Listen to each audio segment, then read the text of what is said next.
Brett Simmons is kind of an eclectic American casual upscale kind of dining. It's kind of meant to bridge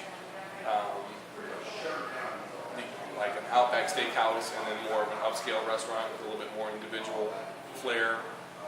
It's not really meant to be a white tablecloth restaurant. It's kind of more to be a little bit more casual, but a little more upscale. So it's kind of the new direction in casual dining.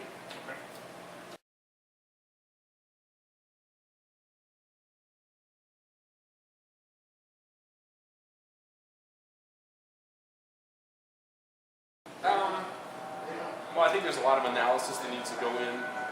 You know, you kind of have to ask and develop scenarios and know the answers to certain questions before you go in. And some of those are, you know, what's going to cost for you to build it, you know, whatever it is, if it's this, if it's a widget or whatever, and then what your projected sales are going to be, so before you can go any further. So you need to really do a couple analysis before you even open up your doors. That's really what kind of drives you to see, you know, you have to kind of do that background analysis.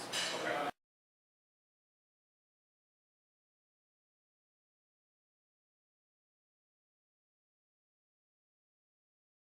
I mean, first of all, there's experience.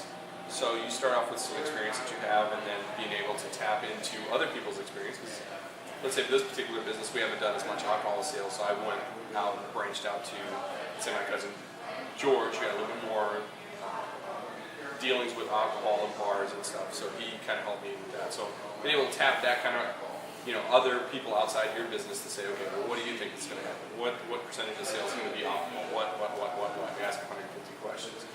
That's, you know, been a big priority of that. So be able to tap into somebody else who has some knowledge beyond what you do.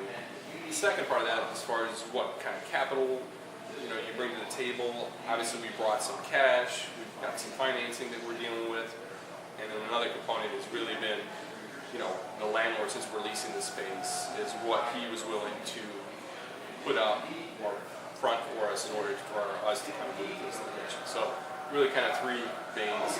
You have your traditional financing, you have cash that you bring to the table, and then if, in this case, since we're leasing the space, then, you know, what is that landlord going to do for you?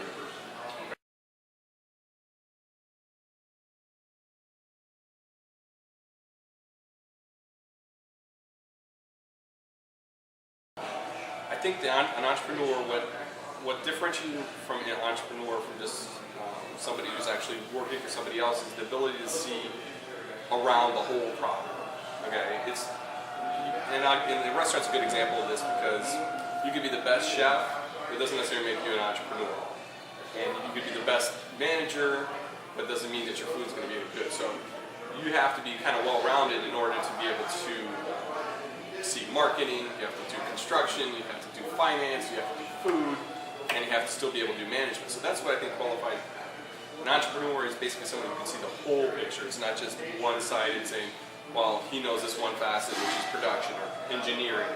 He has to still be able to go out and be able to see the financing end of it, the accounting end of it, legal stuff, the architecture stuff, all those things kind of, you have to be able to kind of be a little bit of a Renaissance person, you know, kind of like in the vein of Da Vinci, to be able to see and be able to do multiple things. If you're one-sided, sometimes you miss the boat and you end up relying on other people, you know, which is not sometimes not bad, but you still have to be able to see the whole picture.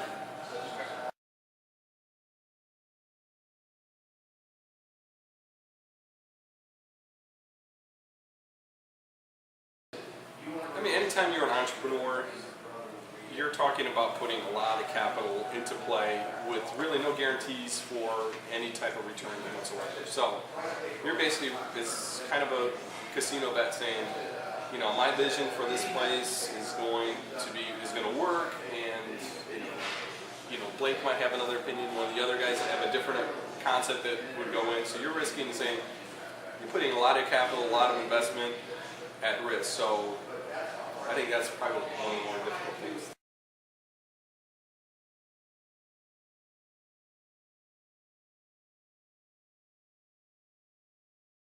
Before we started developing this concept, we were kind of moving in the vein of doing a different concept. Camille's, we were going to put a Camille's down here, which is kind of a fast casual concept.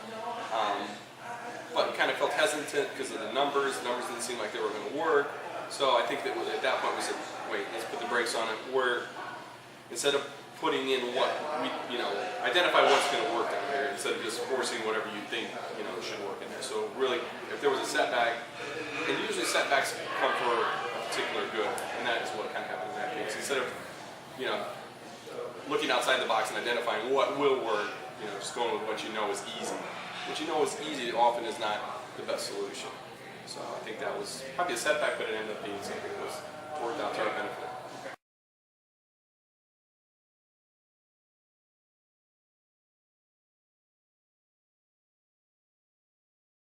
I think the biggest, there's a couple things that I would always recommend somebody does when they're an entrepreneur.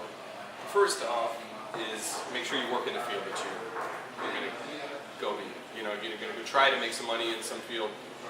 You just can't go, me being a restaurateur and deciding, tomorrow I'm going to make tractor trailers. Even though I have some experience as a restaurateur, there's no way that I could get all the breadth of knowledge that I'm going to need in order to be able to identify all the problems and points and everything that somebody else thinks. So, I usually tell people two things. Work in the field that you want to work in.